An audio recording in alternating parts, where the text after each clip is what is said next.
नमस्कार. मल्हार टीव्हीच्या सकाळच्या बातमीपत्रामध्ये आपलं स्वागत.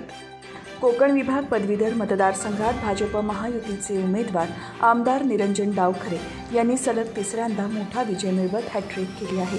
त्यांनी महाविकास आघाडीकडून लढणारे काँग्रेसचे उमेदवार रमेश कीर यांचा पराभव केला. नेरूळमध्ये सोमवारी मतमोजणी झाली. आमदार डावखरे यांनी प्रचारात आघाडी घेतली होती. तसेच त्यांना विविध संस्था संघटनांनी उत्स्फूर्तपणे पाठिंबा दिला होता. त्यामुळे त्यांचा विजय निश्चित मानला जात होता.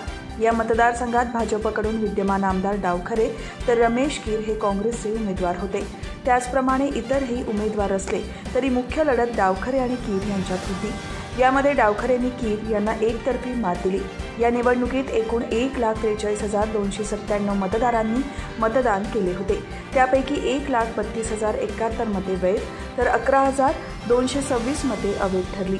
जिंकून येण्यासाठी 66,036 इतक्या मतांचा कोटा ठेवण्यात आला.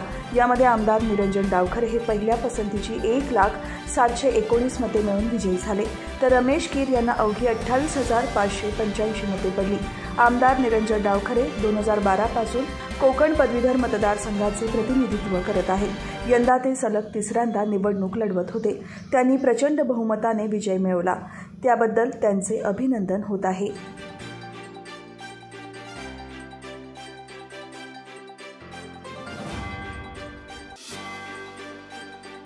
पनवेल महापालिका कार्यक्षेत्रात 1 जुलै ते 31 ऑगस्ट दरम्यान स्वच्छता भारत मिशन शहरी 2.0 अंतर्गत सफाई अपनाव बीमारी भगाव अभियान राबवण्यात येणार आहे.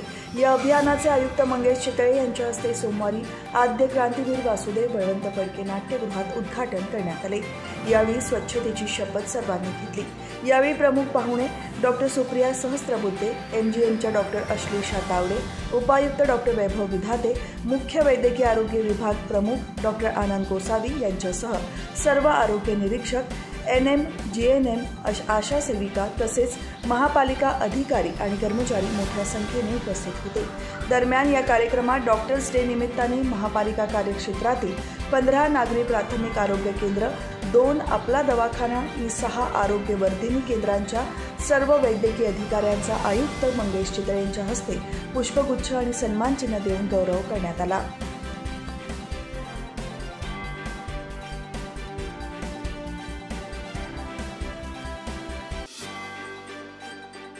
रायगड बॅडमिंटन ऑर्गनायझेशन आणि रामशेठ ठाकूर इंटरनॅशनल स्पोर्ट्स कॉम्प्लेक्सच्या वतीने Yonex Sunrise Raigad district badminton championship आणि निवड चाचणी 2 नुकतीच झाली.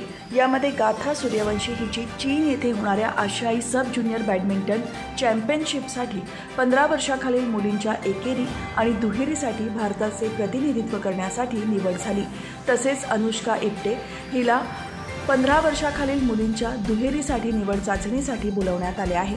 या खेळाडूंचे रायगड बॅडमिंटन ऑर्गनायझेशनचे अध्यक्ष तथा पनवेल महापालिकेचे माजी सभागृह नेते परेश ठाकूर यांनी अभिनंदन करून त्यांना पुढील वाटचालीसाठी शुभेच्छा दिल्या.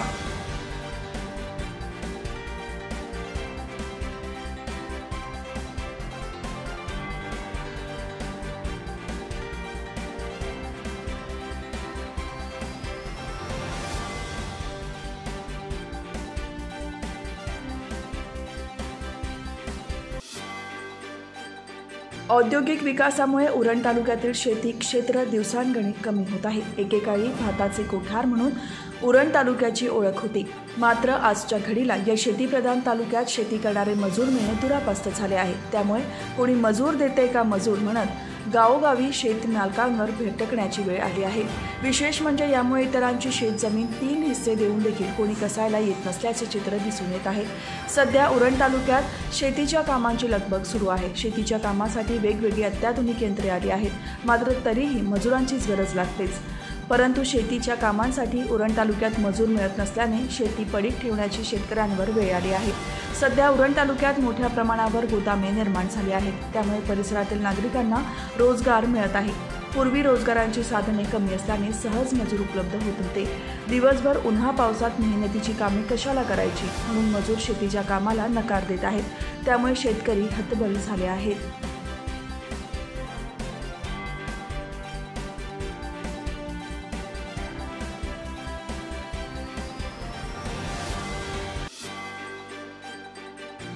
कर्जत तालुक्यातील वेणगावच्या हद्दीत काही दिवसांपूर्वी मंकला खेळाचे 18 कोरीव पट आढळल्याची घटना ताजी असतानाच इतिहास अभ्यासक आणि संशोधक सागर सुर्वे आणि नेत्रा कनोजे यांना त्या स्थळापासून काही अंतरावर प्राचीन अशी कातळावर कोरलेली चित्रे दिसून आली आहेत। या कातळावर प्राणी कोरलेले असून प्राथमिकदृष्ट्या ते बैल असल्याचे मत सागर सुर्वे यांनी मांडले आहे।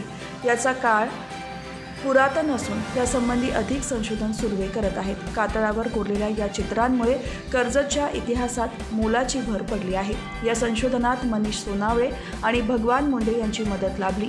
कोरीव चित्रांवर अधिक संशोधन करून त्यासंबंधी लवकरच संशोधन पेपर मांडणार असल्याचे मत नेत्रा कनोजे यांनी व्यक्त केले।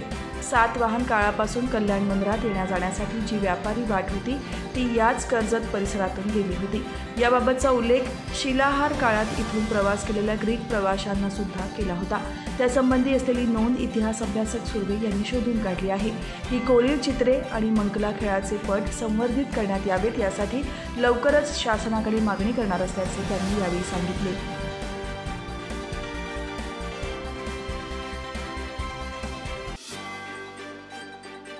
देशात 1 जुलैपासून नवी फौजदारी न्यायसंहिता प्रत्यक्ष राबवण्यास सुरुवात झाली असून ही संहिता सर्वसामान्यांचा कायद्यावर विश्वास वाढवणारी असल्याचे प्रतिपादन जिल्हा पोलीस अधीक्षक सोमनाथ घाडगे यांनी केले आहे।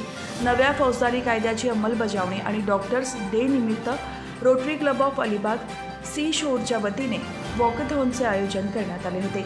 यावेळी अधीक्षक घाडगे यांनी उपस्थितांना मार्गदर्शन केले। या वॉकथॉनचे आयोजन अलिबाग सी शोर्स रोटरी क्लबचे अध्यक्ष दिलीप भट, माजी अध्यक्ष डॉक्टर निलेश म्हात्रे, जनार्दन चापडे आणि त्यांच्या सहकाऱ्यांच्या माध्यमातून करण्यात आले होते।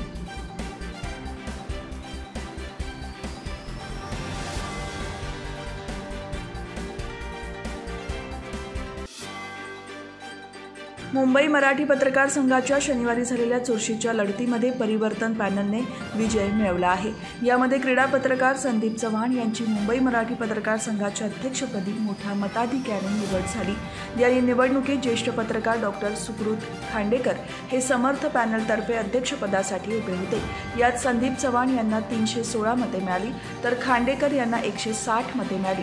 परिवर्तन पॅनलच्या स्वाती घोसाळकर यांना 288 मते आणि राजेंद्र हुंजे यांना 225 मते मिळाली। हे दोन्ही उमेदवार विजयी झाले तर उदय तानफाटक आणि विष्णू सोनवणे पराभूत झाले। कार्यवाहपदी ज्येष्ठ पत्रकार शैलेंद्र शिर्के हे दीपक परब यांचा पराभव करून तर कोषाध्यक्षपदी जगदीश भुवड हे सारंग दर्शने यांचा पराभव करून विजयी झाले।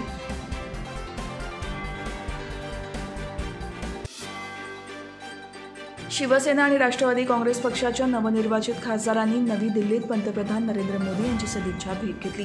यावेळी सर्व खासदारांनी सलग तिसऱ्यांदा पंतप्रधानपदी विराजमान झाल्याबद्दल मोदींचे अभिनंदन केले आणि त्यांना पुढील वाटचालीसाठी शुभेच्छा दिल्या। खासदारांनी पंतप्रधान मोदींना विठ्ठल रखुमाईची मूर्ती भेट दिली। पंतप्रधानांनी भेटीदरम्यान अर्धा तास खासदारांसोबत चर्चा केली आणि महाराष्ट्रातील विकास कामांचा आढावा घेतला। तसेच खासदारांनी सकारात्मक आणि सक्रिय भूमिका ठेवावी अशी अपेक्षा व्यक्त केली।